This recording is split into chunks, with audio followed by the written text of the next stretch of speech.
Hey everyone, welcome back to FPL Fran. Today's video is going to be the Game Week 2 cheat sheet. We're looking at a game week here where I think not many people are planning to make a move, but it's worth to sort of keep in mind of what the landscape is shifting towards as we kind of look ahead to future transfers and building that up as well. So if you're not using a transfer, part of the utility of the cheat sheet will just be thinking about what the future transfers are most likely going to be comprised of, given that some of the directional moves of the cheat sheet will kind of give you some signs as to, better players with better fixture runs ahead as we get more information. And I think we had some information this week, nothing substantially in terms of anything game breaking, but I think people, and even myself included, I'm ready to sort of make certain judgments on players, and I'm happy to sort of iterate on them through the cheat sheet. If you've never seen the cheat sheet series before, it's effectively a tier list of FPL players per price point per position, so kind of looking at their value for that sort of price. I'll also mention at this point in time that I take into account not only the 3 fixtures that you see on the screen, but up to 6 to 8 game weeks at a time, clearly with a little bit of a decayed approach in terms of thinking. We won't change towards, let's say, the 25 stats just because I think there's way too little sample size. So maybe when we're 6, 8 game weeks in, we can kind of reassess at least 5, for example. But that's pretty much it. Before we get started with the cheat sheet, I'd love to shout out Fantasy Football Hub. You have the opportunity still to join this month with 50% off up until the end of this month. So you'll get access to things like Opta Stats, which will give you all the underlying stats and breakdowns for the games. It will also give you the opportunity to look at the sort of behind the scenes of the projected points model, look a little bit ahead in terms of not only 1 to 4 game weeks at a time, but also get suggested transfers for your team, get the ability to rate your team as it stands, and have suggested transfers supporting either your chip strategy or, for example, your own personal beliefs. So have a look at Fantasy Football Hub in the link in the description below and check it out as you can. So let's just jump into the cheat sheet right now. In the midfield position, I think this is a position where there are more budget options that have opened up, and I can't say that they're too interesting, I have to say. My early conclusion on the 4.5 to the 5 million players is that these players, unfortunately, still don't have enough value as players that you would consistently start week to week.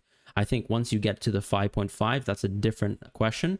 But my point here is, unless you're going for a 3-4-3 and you have, let's say, that last 5th spot and you have an 8th attacker, then that's probably the one position where you can house a 4.5 player, potentially a 5. Now, Josh King did start for Fulham, and of course, I think we're expecting a big season from him. A lot of the media around Fulham will sort of suggest the exact same thing, but in this situation, I just think that Josh King's minutes will still be a bit reduced. You have Emil Smith-Rowe coming back into the team as well.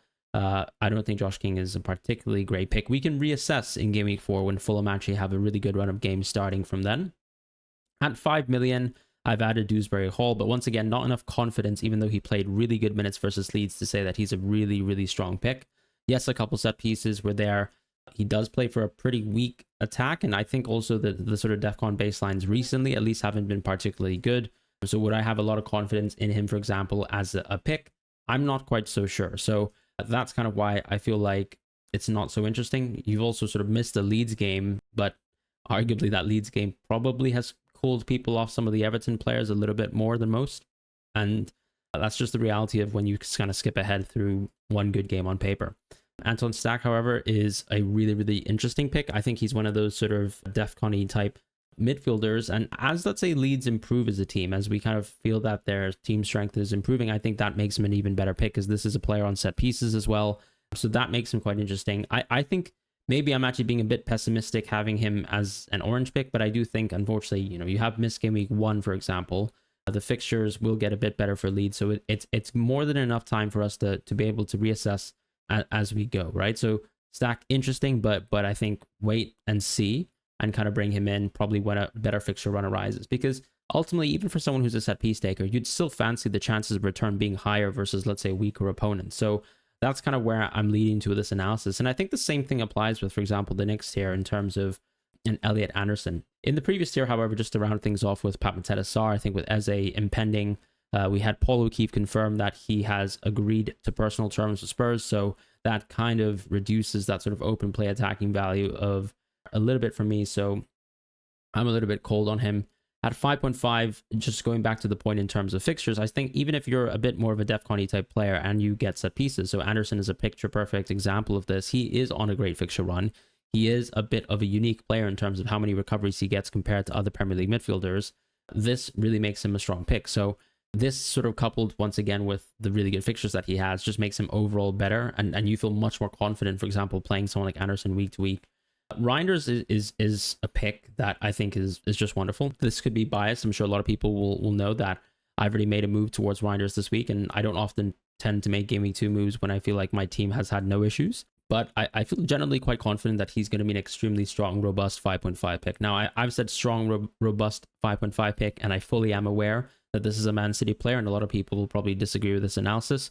But this is just my general take, right? When players like Gundo or Bernardo were more important in seasons, they still played upwards of 2,000 minutes, sometimes even upwards of 2,500 minutes. That sort of threshold for me is more than good enough for Reinders. If he kind of averages those types of minutes, we're probably saying something like 70 to 75 a game, for him to be probably one of the best 5.5 picks season long. Now, interestingly, the markets have also reacted to Reinders, and so my friend Schadenfreude has actually created a graphic to illustrate the sort of season-long goal movements as we have sort of gone through looking at the market odds over the last 2 weeks. Now, interestingly, before, let's say, football was played versus Wolves, Reinders was actually only on, I think, 4.88 goals, in August the 5th. Before, let's say, any football was played, he was at 6.5. And since then, we've only seen even more movement. So extremely impressive to see how the sort of markets have responded to his goal scoring ability. In terms of the assists as well, that has slowly tricked up. So you can kind of just see an appreciation for what he can do within this Premier League season. I will say, of course, he did score 1 goal, all right, so far. So the markets are almost giving him an additional boost between that 6.5 to 8.5 of 1 more goal, really, because he's already scored 1 between that time frame of August 15 to August 19. So just an interesting metric for people to sort of stay aware of at this moment in time. At the sort of 5.5 million tier, what are the other players that we actually have? I think Harry Wilson definitely shoots up my list. He's a player who we expect to get more minutes for Fulham, and as they get closer towards those better games, the better he is generally as a pick, right? This is a player who in previous seasons, when he was playing good minutes, always had really good underlyings, and part of that too is because he's a very good sort of set piece taker. So you always have the value there in terms of the expected assist numbers, but he's also a high quality finisher. So I think Wilson actually becomes a very interesting pick if he continues to rack on really, really good minutes. The main thing at present will be if they sign another winger to take away potential minutes from either Iwobi or himself, and what the knock-on impacts of that are. I've also added Marcus Tavernier into this list. He is someone who is quite interesting, right? His kind of Def 20 baselines are just generally high because he plays a little bit deeper at times for this Bournemouth team in the role that he sort of plays. And we know that Bournemouth naturally are a team that's really good with DEFCON. Like, for example, when you look at, let's say, a little bit lower down the list later, you'll see Semenyo, as I previously mentioned, is one of the few sort of open play, consistent sort of attacking wingers who actually has really good baselines. And that's simply because he's a Bournemouth player. Tavernier very much benefits from the same case here, but his value will once again just be being a part of that sort of attack, right? He had a great chance, for example, even in the opening game versus Liverpool. I expect Bournemouth to continue to be a great attack this season. I feel like nothing has changed our opinion of this, and so Bournemouth picks are very interesting. And if you're looking at a transfer from Gameweek 2, a bit more of a niche transfer, then he's interesting. However, I will also say that Bournemouth are in the market for other attacking players. But probably if I was to think about the pecking order right now, I'd still say Brooks is a little bit lower down the pecking order, and he's still getting a lot of minutes for this Bournemouth team. So why not, for example, entrust yourself with the Marcus Tavernier, who could actually be quite interesting and cover your bases from different points, right? But he was, however, unfortunately, one of the worst performing finishers of last season, if you care about that. But in terms of the sort of whole extent of his career, that's not been a long-term trend. So I think there's no need to be sort of that confident about his underperformance. Otherwise, I've not given Adingra a rise. I still think, yes, great game from Sunderland, but did they actually build as many chances, I think, as people thought in terms of a game deserving of a 3-0? I don't think so necessarily. Clearly, the Sunderland fixture is still good. If you're the type of manager who owns him, I'm sure you'll probably disagree with me in terms of what the value of an Adingra is, but that's sort of still my take. As far as Arias, I've given him a drop. Ultimately, you probably want to actually be investing into someone like Arias when he actually gets better minutes, and why not wait for that to happen at some point in time before Game Week 5 when they have Leeds at home. Not that Leeds at home is suddenly the best game in the business, but that's still a good fixture run where you can just sort of see yourself maybe, let's say, enjoying, for example, a different 5.5 or even looking at some of the other picks and then reconsidering an Arias later down the line. Caicedo, I think, I do feel a little bit bad putting him in that orange tier, but I have always prefaced that even though he might have a better sort of floor than a lot of the players here in this list week to week, the reality is it does sort of block potential triple ups of Chelsea. It also potentially also might still underscore compared to some of the top picks. Like, for example, I still think an Anderson is better given the fixture run is good, and he actually has generally more open play production, as we saw, for example, with the kind of Def Connie assist that he got for Chris Wood, if you will, with Reinders. I think we're expecting him to just be an extremely high utility player with really good projected goals and assists for the season long. And a point on City, for example, because I think a lot of people are quite upset with, the idea of people moving into Reinders with the fixtures that they have. It's always subjective, right? But the reality is this is a City team that will be expected to score around 2 goals plus every single week, or not 2 goals plus, but around 2 goals a week, and that's more than you can say of some of the teams with some of their best fixtures. And so just having a piece of the pie, I think, is significant, and that's what City will always give to you, no matter what. So I think let's not pretend like Reinders is at some sort of unfair price point. He's, as it stands, in my opinion, too cheap, even if he just plays 75 minutes a match. In the 6 million tier, I don't think there are too many significant changes. What I will probably say is that I haven't changed my thoughts dramatically on a lot of the players here. And I have to say, this is even after I've done Jorginho for Reinders. And so a lot of people will probably question, why do you have Tielemans, Jorginho, and Paqueta as green picks? But then let's say Reinders and Anderson as green picks. And part of this is actually my argument would be, if I, for example, had the chance to redraft my FPL team, I might actually go with potentially either double 5.5. I might even go with, let's say, a 5.5 plus Jorginho. But because I still really like Sarr, for example, I'm happy to own Sarr and Reinders. And I think Jorginho has almost similar risks to Reinders in the sense that his minutes could be low. But of course, you've got now potential share of the 9, which is very clear and abundant from the first game start. I think he'll continue to actually start games in the future. Is there a risk of O'Reilly and Welbeck? Definitely, but until that happens, I think I wouldn't be too concerned. Did O'Reilly play the full match? Well, up to 87 minutes when he was substituted for Milner?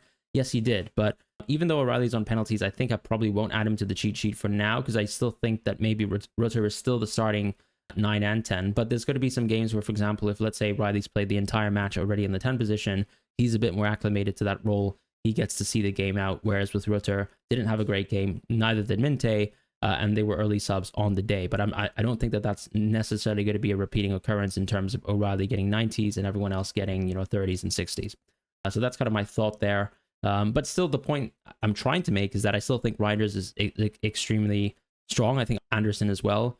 And that's pretty much it. It doesn't mean you need to necessarily continue to hold, let's say, a 6.0 pick if you're comfortable dropping down into some of these players. Tielemans, we still haven't really seen, for example, how the pen share bakes out, but I think him actually playing in the 10 actually is quite interesting in terms of how you'd like to reflect on his goals and maybe the opportunity for him to be a bit closer to goal, and what that means in terms of how you tilt, let's say, his goal share versus his assist share. So I think that was generally quite positive, even though Aston Villa were very ineffectual versus Newcastle. I think the positional piece is quite interesting, and I think that is a bit of a boost toward Tielemans, to be quite honest. As far as Paqueta, there are some news, unfortunately, linking him away from West Ham, and I would be tempted to actually drop Paqueta on the cheat sheet, but I still think he's a very strong pick that you might as well see out for the next few games, right? This is a player who still has an opportunity to give you DEFCON. This is still a player who we expect to take penalties, and also a player who we expect to play a lot of minutes, given that West Ham are very frail anyways in the midfield front. So I think there's no need to be too harsh in terms of overreacting with one game week. I would still give Paqueta a run of games. Same with Tielemans, for example, and equally with Jorginho, unless you like to knee-jerk like myself. But once again, I think the point is to say we clearly have some really strong 5.5s. If you have the confidence that you're going to take the money in the bank right now on this sort of week and then actually use it later down the line for better purposes in your team in the future, because you might see that, let's say, a Reinders is similar to some of the top 6.0s, that's kind of the point that I'm making here. I'm not saying that the 6.0s are bad at all. I think you can easily roll with them. And to be honest, if I wasn't such an aggressive manager, and so confident, I guess, within my own X-Men's calls, I probably would still very happily own Jorginho. As far as Dango, I've actually added him towards the cheat sheet. We know that Damsgaard also missed the game versus Nottingham Forest due to the birth of his child. I think you'll see him playing in the future, and I think that will actually tremendously improve this Brentford team. He is actually a very important piece to that team, especially from a creative point of view, which is reflected by the numbers. As far as Dango, though, this is a player who, as soon as he actually gets to starting games, I think will actually be fundamentally one of the best picks in the game. You might even see more scenarios where, let's say, even though Thiago played 90 minutes versus Nottingham Forest, where if Dango comes into the team, it might be a case where he actually is the more likely player to play 90 minutes. Is it possible, for example, for this Brentford team to bring Carvalho on as a sub and then to have Dango move into a center forward position in certain matches? I think that's more than plausible. So that's what I like about Dango, but would I have the confidence to buy him right now? I'd probably say no. In the next tier, in the 6.5s, I think Mitoma gives you that guarantee of minutes, so he's still a really strong, stable, robust pick. There's nothing wrong with owning someone who actually has really good underlyings anyways, and generally still has a pretty good run in terms of if you rate Brighton well, and you rate them as a good quality attacking side, those fixtures actually aren't as poor to shy away from. In a similar sense to, once again, Man City, but obviously to a different level, right? With Sarr, I still think you've pretty much skipped the Chelsea away fixture, and now it's a great time to just enjoy a better looking Crystal Palace run. And we all know his underlyings are very freaky, so that's pretty much it with Sarr. As far as Njai, I've given him a soft drop. You're now one good game off, and Everton were pretty dismaying, I would say, even though they clearly have a new look team and featured all of the new players within the match. I would expect for Barry long term to actually starting for Everton soon, whereas actually in terms of the kind of like that midfield and the trident and what that means for Dewsbury Hall's positioning, you saw Dewsbury Hall drop deeper into the game. Njai is someone who we expect to play a lot of minutes going forwards. I don't think, as I said in previous cheat sheet series and episodes, that his minutes were really going to be impacted by a lot of the new signings. So that's kind of where I'm at, and I still think that he's a strong pick.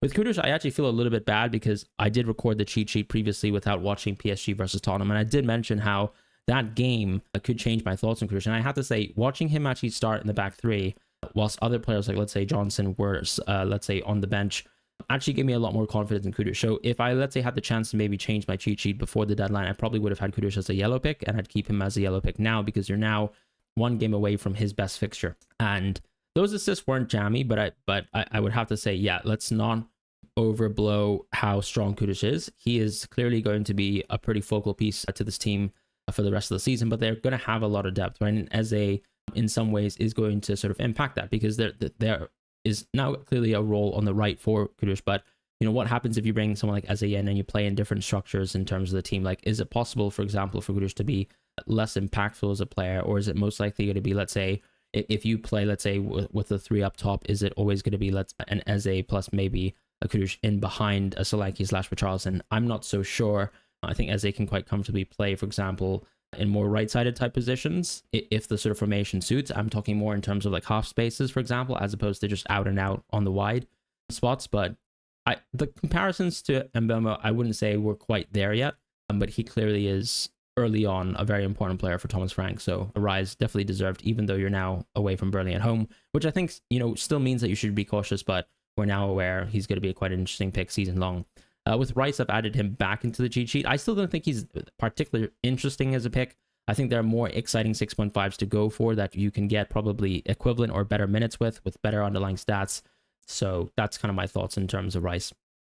With Enzo, I've dropped him. I was never really too high on Enzo. I think a lot of people will know that from just listening to the cheat sheet. I think this season you're going to see Chelsea involved in many more competitions. He's someone who I clearly see as being prone to losing more minutes as we continue to go along. I don't think that will change, and so I'm just almost reflecting that sort of bearish thoughts in terms of he is clearly first string for this Chelsea team, but how important is he in terms of minutes? Not so much, and so that's going to hurt his sort of overall level of returns. Whereas as it stands on the current squad construction, someone like Palmer is still most likely going to get 90 minutes a match, right? And that is a difference. In the 7 million tier, I have dropped Rodgers. I'm sure a lot of people will actually feel upset about this. I don't think Rodgers is the type of pick where I'm saying you need to sell him now. I think if you own Rodgers, you know that he almost feels like a good hold from game weeks 1 to 7 being Burnley at home. But at the end of the day, he is still someone who doesn't really have really good DEFCON numbers, so you'll have sort of zero probability of getting that, whereas some other players like maybe a Semenyo might even have a 10% chance of getting it, or even the chance of getting it sort of overall makes him a bit more appealing, right? And then it does go back to that sort of rehashing of this argument of how effectual is, let's say, Rodgers in terms of his open play numbers and how much do we expect them to improve. I think that was one good game for Aston Villa. Did they look exciting whatsoever? Not really, and some people might say that should be shared with Watkins, but I think at least Watkins' baselines are very, very strong when it comes to underlying stats, so I think that gives me a bit of confidence. So yeah, I've dropped Rodgers. I think Semenyo is quite clear in this price point, especially now that you're taking away Semenyo's worst possible fixture, and he still delivered absolutely in an extremely impressive way. So that's kind of what I have to say. As far as Sade, he gets a rise. This is a player who actually had really good numbers last season. He's now back in the team. I expect him to start in Game Week 2. And I think he's going to be quite a differential pick if there's people who are tempted to go there at some point in time, especially if Brentford right now, as it stands, still have some good fixtures on the come up. Clivert's still in a void. Neto, I have no interest for really. Estevao actually seems like he might actually get a starting spot for Chelsea very soon. I felt like his sub cameo was really good. He actually looked like he actually had some explosivity, that he actually could, be vertical, be direct, and actually create chances himself. So I actually think either Gittins or Neto will lose their spot. Most likely Gittins, but we'll see how that kind of goes on, because Neto had a really good Club World Cup, but I think he's equally prone of losing minutes himself long term.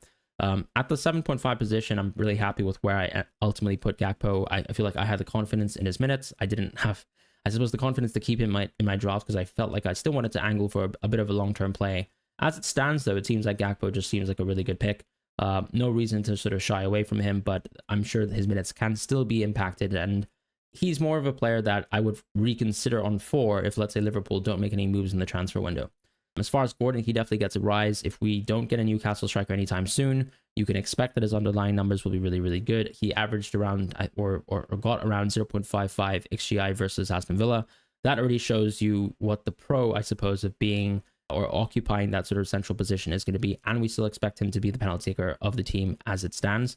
So just a generally really interesting pick, even though the Newcastle fixtures, as we said, aren't particularly exciting.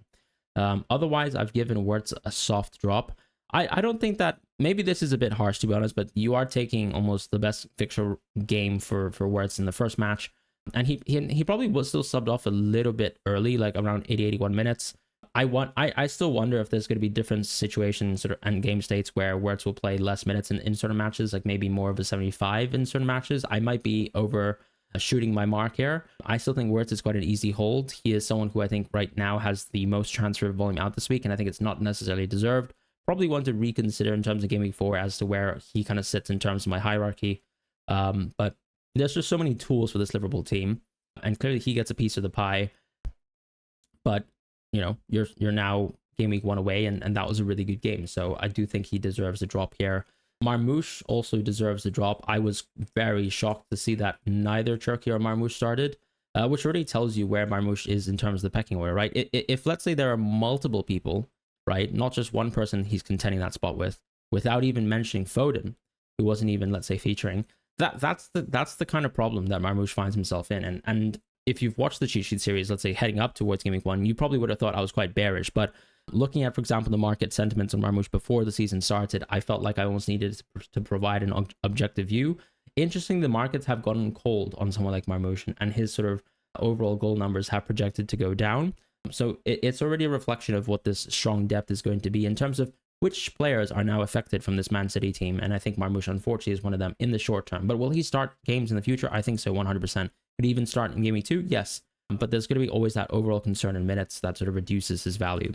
I really don't want to talk about the premiums too much. However, one thing I will say is that one of our sort of Swedish inside the node type FPL managers who you can find on FPL Twitter did mention that a Swedish journalist actually mentioned, and this was the Swedish journalist who reported that Gyökeres was going to sign to Arsenal. He mentioned that actually Gyökeres was on penalties. I don't know whether we need to take that as truth, but I think that does have a long-term impact on Saka.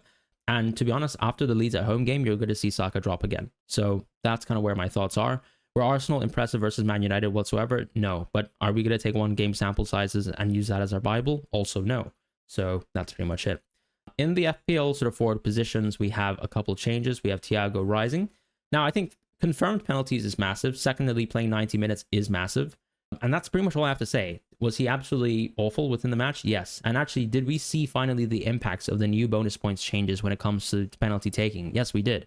Instead of getting a lot of BPS for scoring a penalty goal, he actually ended up with 0 bonus. And I think that's a really good reflection and a good positive change in terms of FPL that takes away, I guess, the aggravation of people owning penalty takers.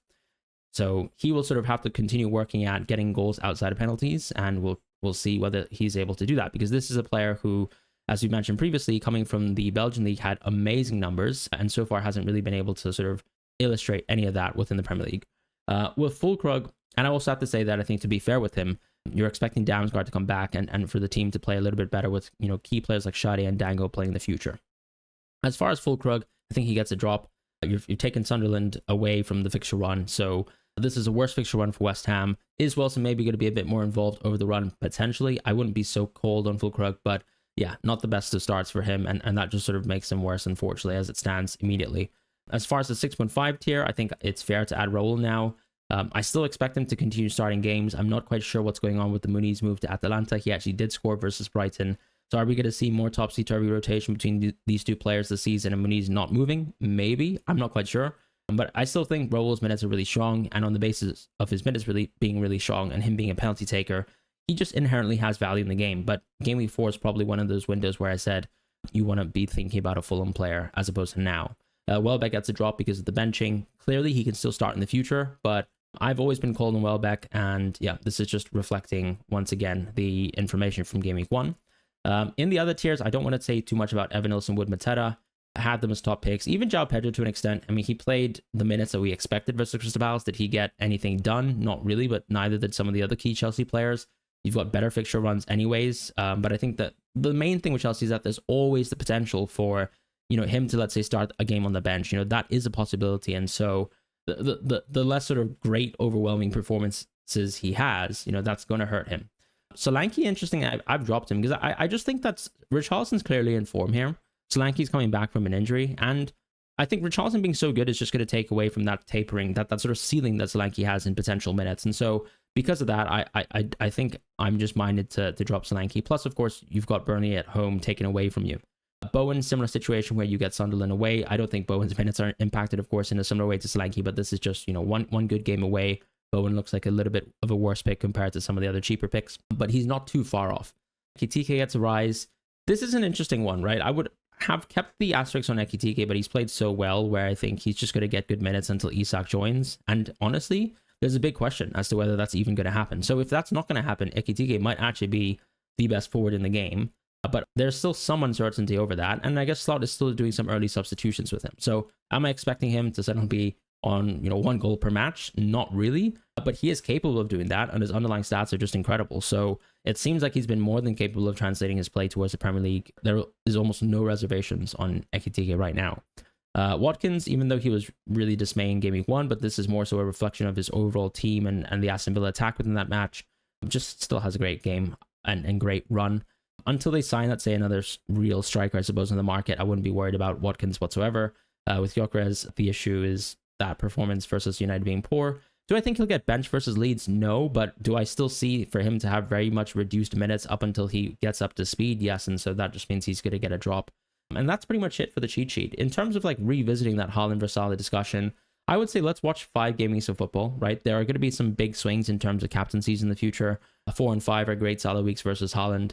Let's just see how they pan out, and let's just not have overwhelming, extremely aggressive takes, or even find the need to, let's say, move in between these players right now. I feel like if you've already started with, let's say, a Salah draft or a Haaland draft, you can probably enjoy, you know, the either or if you own both and you're pivoting to both, that's a separate sort of thing. And it's possible that you actually decide to make that sort of move. But, you know, if you have strong reasons for picking these premiums, who I think, you know, our understanding of them is very concretized, as opposed to, let's say, some of the more budget picks where there's a bit more nuance involved, and information can kind of vastly drive our perceptions of them very quickly. You know, these are very much known quantities still, and both Liverpool and City look really good. Do Liverpool look like they're playing the entire football match through Salah, as they did in the past? Not quite, but it doesn't mean that Salah is an irrelevant pick. He's still going to be exciting. I would say let's revisit this sort of topic in terms of Game Week 5. And beyond. Moving on to defense now, we have the 4 million players. I don't think I've changed my thoughts. You know, Ballard getting a 17-point display isn't going to add him to the cheat sheet. Like, you can own Rodon here, you can own Ballard here. Like, there are plenty of 4 million picks, and I don't think that there's a lot really swinging between them. These are all the other players that I have here. I'm generally happy with the ordering of them. Is Sunderland, for example, the best team? Maybe not. I actually think Leeds probably is going to be the best defense, but they also have a pretty tough fixture run, and then it also comes down to little things like DEFCON.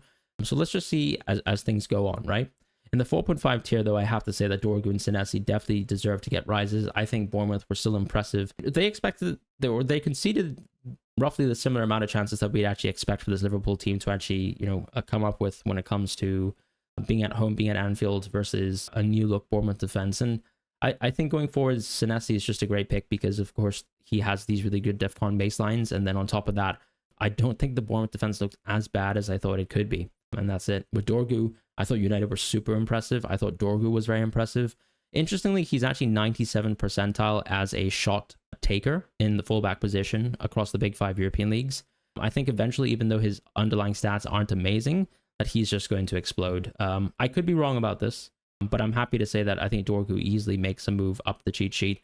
Agbadu was probably a big omission for me. I think he's still a really solid pick and a good def corner from this Wolves team. Did they deserve to lose 4-0 versus Man City? I don't think so. I think they actually looked okay for the most part until they collapsed. That could obviously be applied to any team who loses a Premier League match, like West Ham included. But what I'm saying is they don't play City every week, and I think the expectations still for this Wolves team are generally solid, for what it is at this price point you're getting from someone who's good at DEFCON 2. Yeki, I just put an asterisk around him just because I think there's still uncertainty around a move, and potential moves can kind of reduce the value of him as a pick. Uchufe, I actually think he was very exciting. I still think the DEFCONs win out versus someone who actually looks like a really adept, more kind of assistive type of threat.